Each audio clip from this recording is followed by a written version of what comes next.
Hello,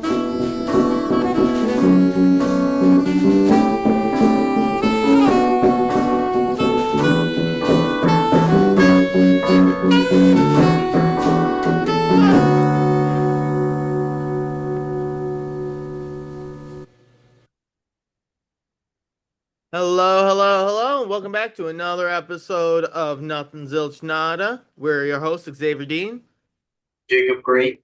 All right. And then because last week Jake was talking about one of his own creations from high school, I figured that I would talk about something not necessarily that I created, but something I have thought about several times over. So for me, He I want he what's up? wanted to make him he wanted to recreate Endgame. No, no, no. I do have an idea on what would have made Endgame a lot better, but that's for a different episode. Mm. No, but it's a good thing you brought up Endgame. So I am a big movie guy, like huge movie guy. I've been keeping track of how or what all movies. I've been keeping track of all the movies that I've seen. I have a list of movies that I want to see. And with the past couple of years, I have had these movie ideas of movies that I would eventually want to create. Mhm. Now, initially, we had a recording started for one of the movies, and I couldn't even get to the bulk of the movie idea before I thought about it. And I'm like, this is a hard movie to talk about. I want to talk, or I should talk about a different movie because that other movie had a bunch of dark themes.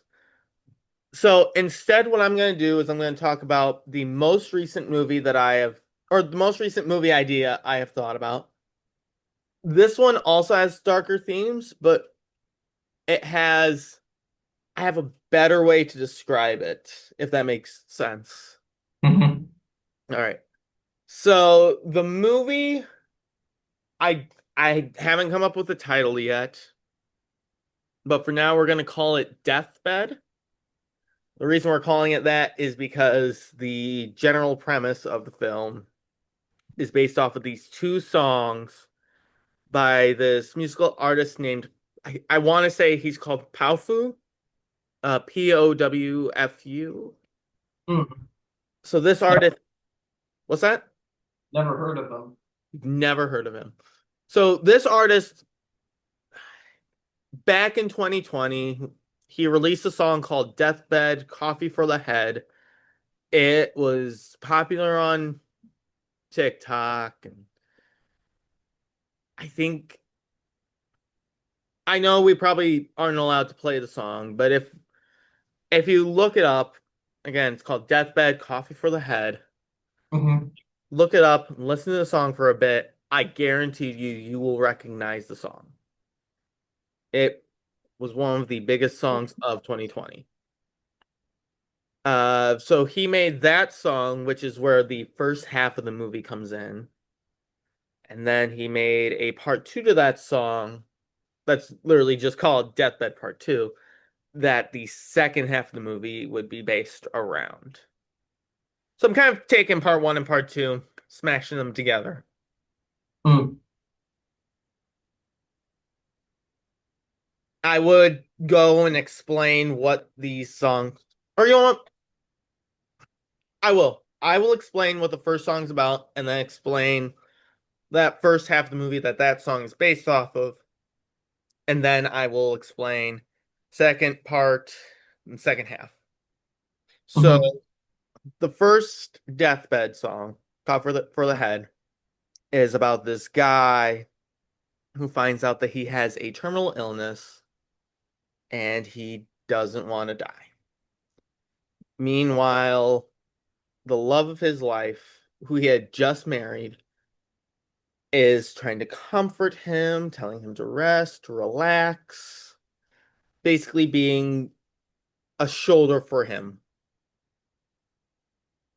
I mean, that's the general premise. I don't want to go too much into detail. That way, I don't take too much of my time describing the song. But regardless, the way I would have this movie start is a nice, cheery start at a wedding, specifically their wedding. The two main characters, who I'm just gonna call Guy and Gal. I didn't come up with names, I'm sorry. But so Guy and Yeah, yeah. Gal are at a wedding. It's it's sort of like how this movie called Melancholia uh started, where they started a wedding. But instead of the wedding being a sad, somber wedding where the bride is dealing with depression and all that, both the bride and groom are happy. It is like the perfect wedding. Everyone's happy. There's dancing, there's cake. There's a One fountain. paparazzi. What's that? There's a paparazzi. Not paparazzi. Nobody wants paparazzi at the wedding.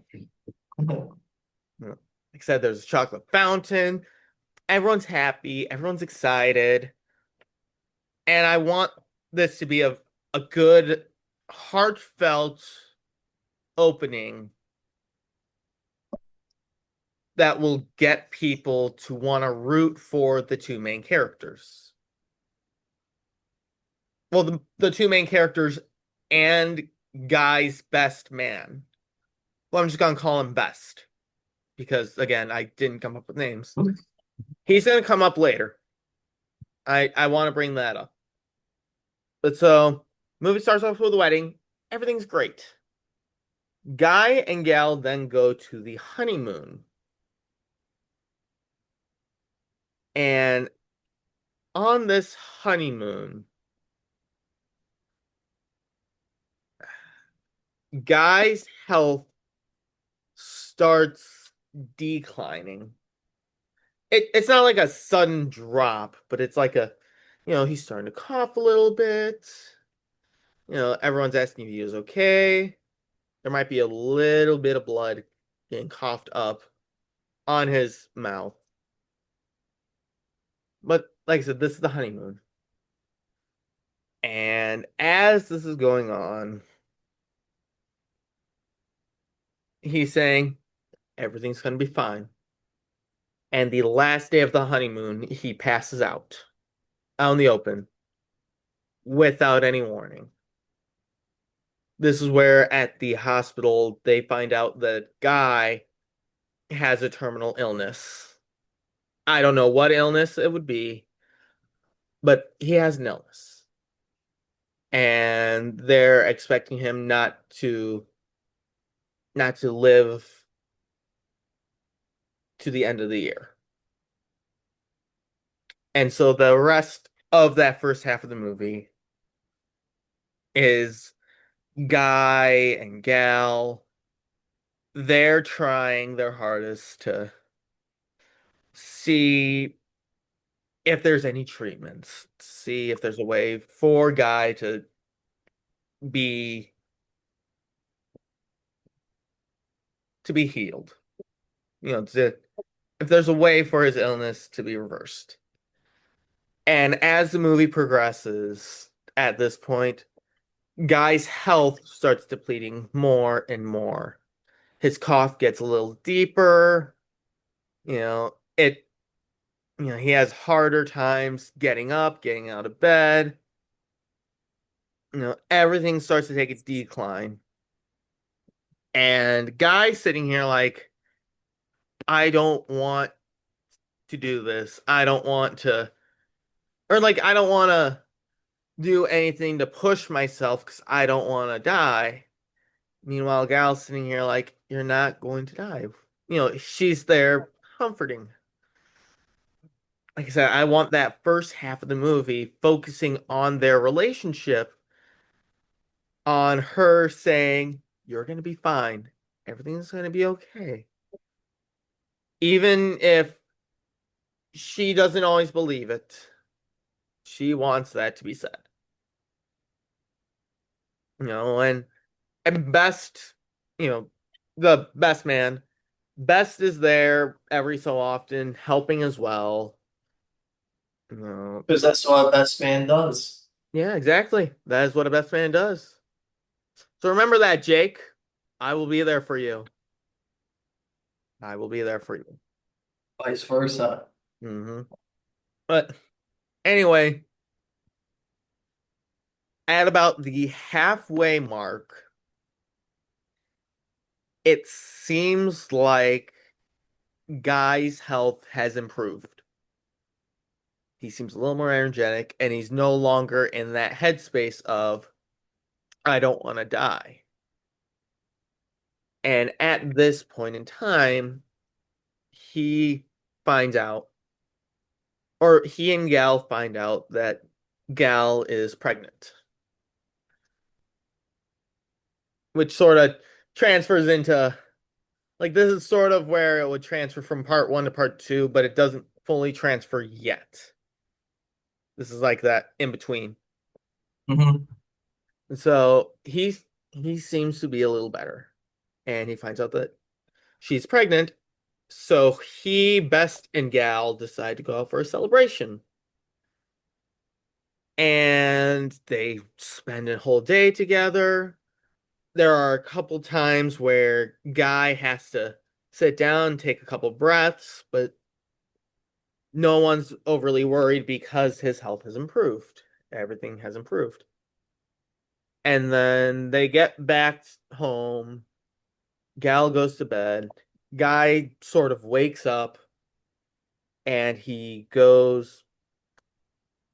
The scene would show him going to the restroom, but I want it cut in a specific way where it could mean he's also going to his study. And I do want to explain that for one specific reason.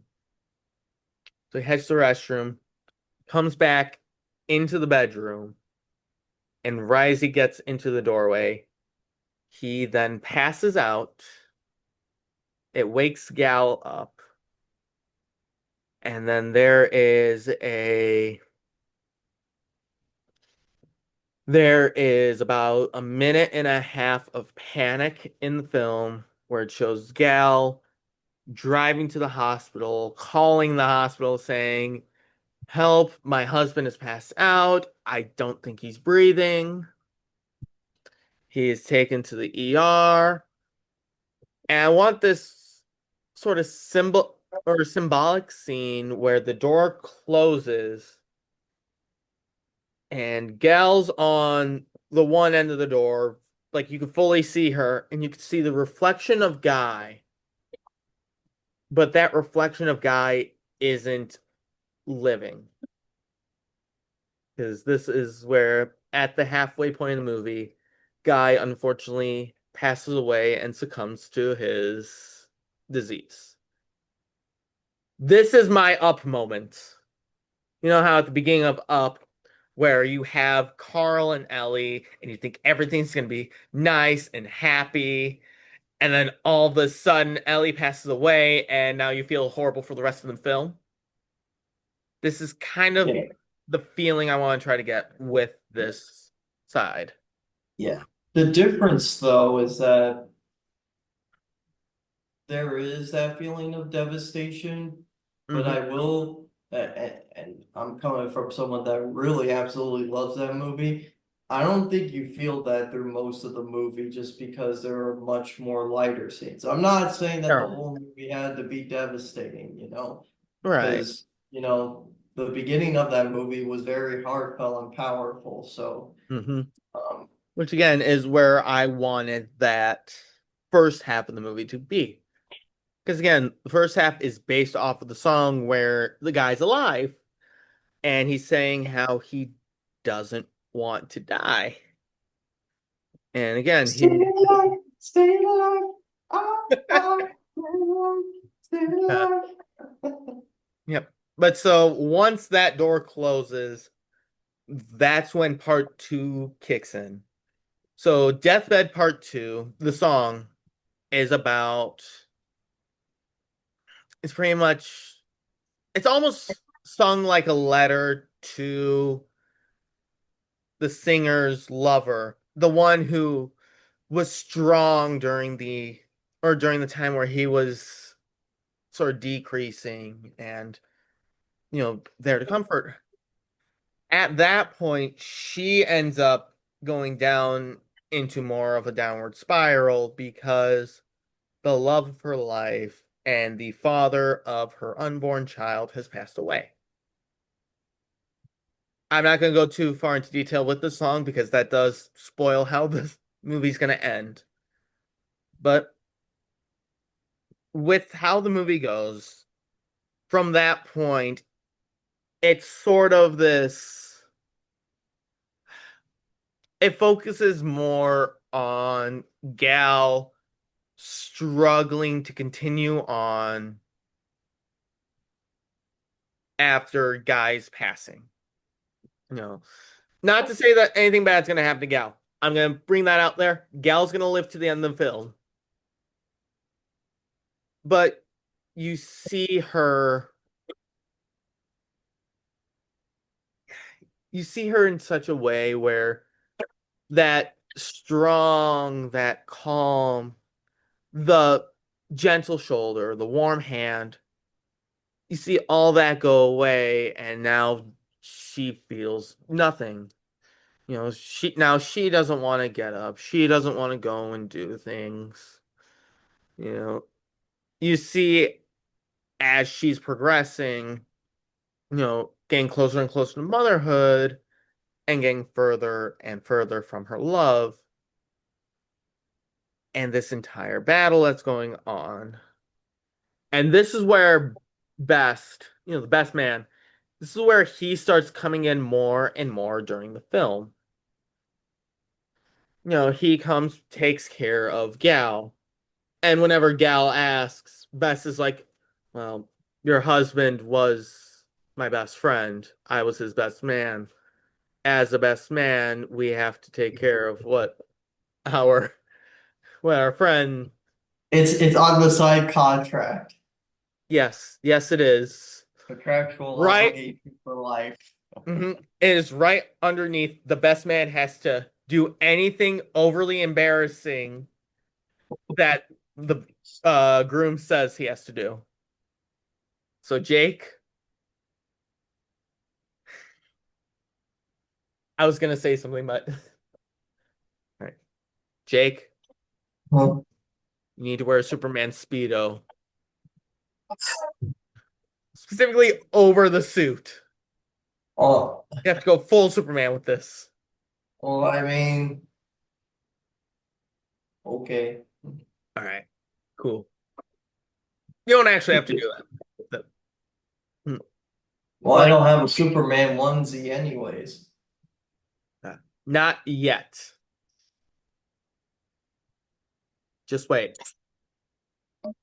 But like I said, this is where Beth comes in more and more frequently, and you sort of see this relationship forming between Best and Gal. And Gal sees this and she's trying to push back on this relationship Hmm. because Best is not Guy. Best is not the guy that she fell in love with. And throughout this entire time, Guy's still there. It's more of like a specter type thing, sort of like how that when I was talking about that door closing and you see his reflection. That's Hmm. kind of what I want for Guy. It's he's there, but not physically. He doesn't speak, he doesn't really do much. I kind of want it where whenever he's there, it's whenever they're talking about him. It's almost as if he is there in spirit, because he is. And as the film goes on, she has her child. She's now a single mother, and Best wants to be a part of that child's life because, again, he feels that as the best man and the best friend, he has an obligation to be there to support the wife and the child. Contractual obligation. Yes, contractual obligation. And, you know, this is where the third act of the film comes in. And the woman just outright, or Gal just outright yells at Best, sort of breaking off whatever Best was trying to get at because it's, you know, in her mind, she's also starting to have that relationship feeling with Best, but it's, she feels that it's wrong because it's, her ex or her past husband's best friend. And that's how, and we get another sequence where it's her. She's trying to raise the kid alone, but she's dealing with hardships. She's trying to battle with her own mental health again because whenever Best was there, her mental health seemed to improve. And then this is where she ends up going into her or into Guy's study. I Mhm. wanted I want this study to be, you know, sort of like a haunting presence throughout the entirety of the film because everything in there was Guy stuff. Mhm. And she didn't want to move anything. She didn't want to touch anything. She ends up going in there because she feels completely disconnected to her husband. And this is where she sees a letter on the table. And this is where the film find or we where the viewers will find out that in the film, during that scene where Guy went to the restroom, he also made a stop to his study because it wasn't he was no longer dying, it was he was now accepting that he is going to pass away. So he wanted to make sure that he and his wife and his best friend had one more good day with each other.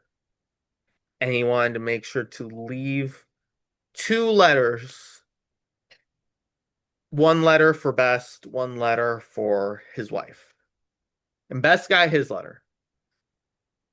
And his letter's not really brought up too much, but I do want it specified that in Best's letter, it was for Best to take care of Gal as part of the best man contract. But there's that. And then Gal's letter, which she didn't open until after this whole Fallout thing happened, she opens it. And this is where we hear Guy's voice one last time reading this letter. It's talking about how Guy was never happier than when he was with Gal, and how with the baby on the way, he doesn't want her to have to deal with motherhood alone. How he personally asked Best to take care of the kid and Gal, and hopefully through this, knowing both Best and Gal, they form a relationship. How if this relationship happens to become serious, he basically gives both of them his blessing from beyond the grave. It's like, hey, I don't want you to feel bad if you start dating my best friend.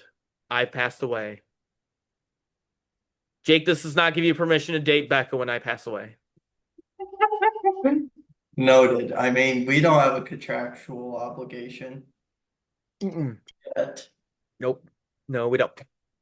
Also, I just thought of this. What if the contract, if there was ever going to be like a contract for that movie, is just basically the plot of the movie? I kind of want to have it now. because we keep bringing up this contract, I do want that to be an ongoing thing in the film where the best man actually sign a contract to be the best man. But like I said, this moment is supposed to be the last big heartfelt moment from Guy. And we see his specter in the room as the letter's being read. And it's supposed to be touching, it's supposed to be heartwarming. And by the time the letter is done, this is where Guy fades away. He's still going to be there in spirit, but this is the last time you see Guy in the film. And Gal, realizing what happened, goes back to Best and talks to Best, explains everything, and the movie ends almost as if it began, or almost the same as it began, with a wedding between Best and Gal. Couple years have passed. The daughter, or the child, who I wanted to be a daughter, is now the flower girl. It is another joyous day. Guy, or like the presence of Guy, is in the back of the wedding, just nodding in approval. And that's when the credits roll. And then the end credits scene comes up, and we find out that Guy uh has been selected to be part of the Avengers Initiative. Okay, What got should that his last part. What's that? what should his superhero name be then? Because he's a dead guy. He's a spirit. You're right. This would have worked a lot better if I went with the DC route, because DC uh, the character named Deadman. So, the what if we did Revelation? huh? Never yeah. No, but like I said, I had this thought or I made a thought for this movie a couple months ago, and considering how often I listen to both part one and part two of the songs, Mhm. every time I listen to those songs, I come up with more details for the film.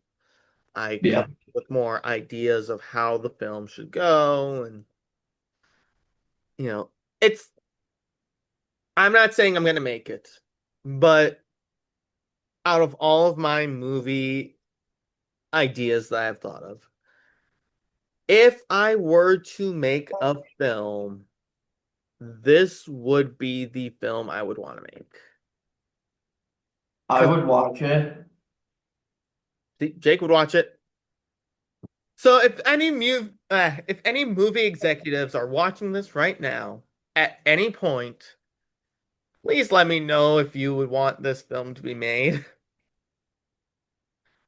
I will willingly write a script. I will, okay, maybe not write a script, because I have a firm belief that in order to make a character more human, the actors should have creative liberties over what the characters say. You would probably be more fitting for a director. Well, that's what I would like to do. I would like to direct. I'm not an Yeah. actor. Trust me, I've got Yeah. space for radio. Yeah. So, would you have people in mind for like on the writer role? Because like, this stuff just doesn't go for movies, but Hmm. for TV shows and also video games too, Yeah. especially when it's like games have their own like director and executive director Mhm. and script writers, composers, whatever. There's some differences, but RPGs, a lot of them are kind of written like they're written for movies. Although the difference is especially in the older days of game consoles in the 90s, memory limitations were things. Especially since a lot of the games were Japanese and had to be localized um, from Japan to like North America and PAL territories. Um, Translating from Japanese into English was it was kind of a pain in the butt because so for those of you that don't know, a lot of the Japanese games use kanji, uh, and you can say a lot more with kanji than you can with English in terms of a character. So you could put one character and it could mean like one or two words, maybe even three. It might even be more descriptive. You can't do that with English. You have to have like how many characters to have like one word. So not only do you have to have proper English, but you also have to think about um, the memory limitations as well, and also content policies because a lot of games back then had to censor stuff like religion and any anything that might be viewed as offensive. Mm-hmm. Now that kind of has like mellowed out throughout the years, but it's still a part of the localization process. Right. But so your question was who I would want to get for a writer for this film? Mhm. So Yeah. technically I would want to be part of the writing process because I came up with the idea for the stories. Yeah. Yeah, of course. But what I'm saying is like you, so a director Mm, mainly comes up with the story, the main scenario. They may have like a general outline, but right. they're but usually they're not the ones providing some of the details of the characters. They may want specific key points, but usually if you want more detail and more perspective, you get other writers in your role as Right. well.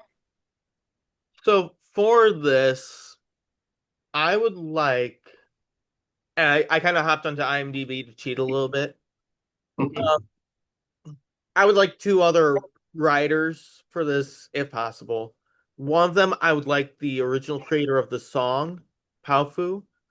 I would like Mhm. for him to come up with the characters as, or like come up with the canary or characters and scenarios as well, Mhm. just because it is, you know, it this entire idea sparks from his music. I would like for him to be a major player in how the movie gets made. I'm trying to think what other screenwriters would be good. Um, well, I'm trying to think of movies I've seen recently that had really good like characters. I, um, there is Other question, who would if you had a musical choice for this movie, what would you want to go for? a musical choice. Um, Like a general feeling. so I would like for the music to sort of juggle between the happy, like sort of happier, upbeat song or themes to a little more like sadder and depressing themes. Again, this would be another great way to collaborate with the original artist because he would have a better understanding of how the film should feel. Also, I did look up the third writer I would want. There is Mhm. a screenwriter and producer by the name of Betsy Morris. She ended up writing. uh she ended up writing for this film I watched recently called 10-Inch Hero. Mm-hmm. Basically, what's with the smirk, Jake? Nothing. Nothing. The basically the reason why is because in the film 10-Inch Hero, the all the characters in the film have their own story, their own plot line, they're going through their own growth. And I would like to see something like that in this film. 10 inches of Not growth. that kind of growth, Jake. Although How is it? I do think you would like to watch that film. But, yep. And then, because I feel like the next thing you're gonna ask me, because we focus on music and writing, feel like you're gonna ask me about the cast as well. For I guess so. Even you guess so. I don't know. With casting, you got a little bit of flexibility. hmm Well, the other thing for casting is I don't want to get any big name actors. Well, it makes sense. We Maybe, don't want Scarlett Johansson played the gal role. well, part of it is because I want Gal and Guy to be younger. Yeah. And, I'm not saying there aren't younger actors. I literally Yeah. just looked up a list of younger actors You, and actresses. you want my solution to get younger actors? Pull like a guy and a girl from a college somewhere in their 20s. That is what I was thinking.